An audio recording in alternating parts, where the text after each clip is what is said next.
Jack Estripador, a história que nunca morreu. Londres, 1888. O bairro de Whitechapel vivia sob o medo constante. Um assassino brutal e calculista, que parecia desaparecer como um fantasma, estava à solta. Ele ficou conhecido como Jack, o Estripador, um nome que ainda desperta arrepios em quem ouve sua história. Hoje, vamos explorar os mistérios, os crimes e as teorias por trás do assassino mais infame de todos os tempos. Whitechapel, no final do século XIX, era um bairro marcado pela pobreza extrema. O crescimento populacional de Londres havia transformado a cidade em um caldeirão de desigualdades. Trabalhadores humildes, prostitutas e imigrantes dividiam espaço em ruas estreitas e perigosas. Crimes eram comuns, mas ninguém estava preparado para o horror que estava por vir. Foi nesse cenário que Jack, o Estripador, surgiu, deixando sua marca com uma série de assassinatos brutais que desafiariam a polícia e a imaginação popular. Os assassinatos começaram na madrugada de 31 de agosto de 1888. Mary Ann Nichols, uma prostituta de 43 anos, foi encontrada morta em Bucks Row. Seu corpo apresentava cortes profundos na garganta e mutilações no abdômen. Pouco mais de uma semana depois, em 8 de setembro, Annie Chapman foi morta de forma ainda mais brutal. Seu corpo foi encontrado no quintal de uma casa em Hanbury Street.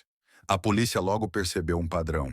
As vítimas eram mulheres pobres, geralmente prostitutas, e os assassinatos ocorriam no silêncio da madrugada. No dia 30 de setembro, Jack chocou Whitechapel com dois assassinatos na mesma noite: Elizabeth Stride e Catherine Eddowes. O assassinato mais macabro foi o de Mary Jane Kelly, em 9 de novembro de 1888. Ela foi encontrada em seu quarto, completamente desfigurada. Essa foi a última vítima conhecida de Jack, mas o terror que ele causou nunca foi esquecido. A polícia de Londres enfrentou grandes dificuldades para capturar Jack, o Estripador. A tecnologia forense era praticamente inexistente, e as ruas escuras e labirínticas de Whitechapel ajudavam o assassino a desaparecer sem deixar rastros. Durante as investigações, cartas foram enviadas à polícia e à imprensa, supostamente escritas pelo próprio Jack.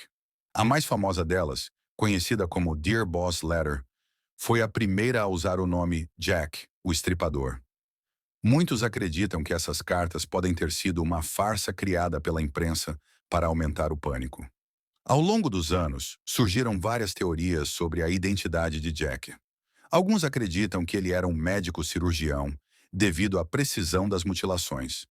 Outros sugerem que poderia ser um membro da realeza, como o príncipe Alberto Victor, neto da rainha Vitória. Até hoje, nenhuma teoria foi comprovada. Mais de 130 anos depois, Jack, o Estripador, continua sendo um dos maiores mistérios da criminologia. Apesar dos avanços científicos, sua identidade permanece desconhecida. O caso não é apenas um enigma policial, mas também um retrato sombrio de uma época de pobreza e desigualdade. Será que algum dia saberemos quem era Jack, o Estripador? Ou seu nome continuará ecoando na escuridão da história? Só o tempo dirá. Curta e se inscreva para mais.